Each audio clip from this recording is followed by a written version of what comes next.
Lawmakers on Capitol Hill are pushing a new bill aimed at cracking down on websites that facilitate sex trafficking. It would close loopholes in current laws that allow websites like Backpage.com to advertise unlawful sex. The bill prompted an emotional response during a congressional hearing this week from families who have been impacted.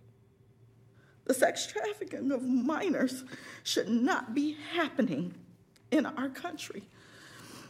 Taking advantage of our children on the internet has become such a common thing in this country that people turn the other cheek just because they don't want to believe it's actually happening right here in our backyards.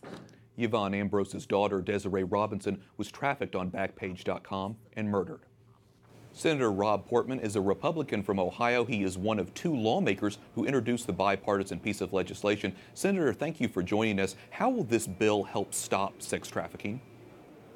Wyatt, unbelievably, in this country, in this century, we have an increase in sex trafficking. And it's happening primarily online, and the growth in it, according to all the experts, is happening online. So what this legislation does is goes after those unscrupulous websites that are selling women and children online. The most prominent one is called Backpage.com. They have probably 3/4 of the commercial sex traffic on one side. On that site, they knowingly sell people, including underage girls. And so this legislation is meant to target that specific problem. If we don't do that, our fear is that we'll continue to see a growth.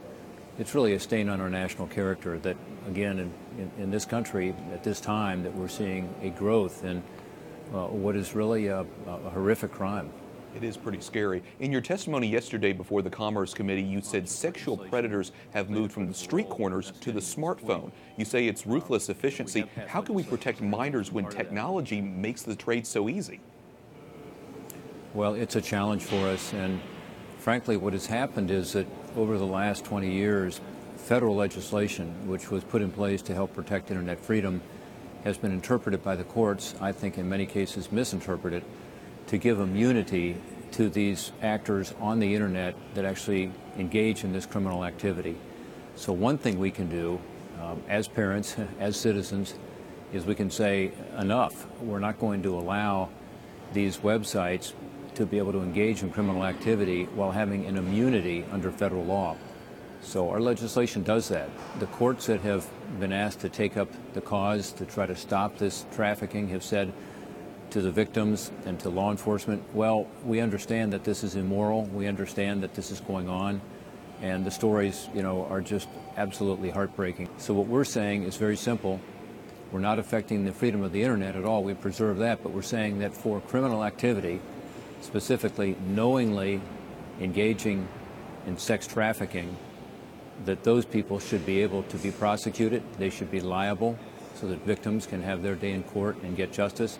And by doing that, Wyatt, I'm convinced we can make a huge difference in turning the tide on trafficking and beginning to save the lives of so many girls and women. And of course, we will continue to follow this piece of legislation as well. Senator Rob Portman of Ohio, thanks so much for talking with us about it.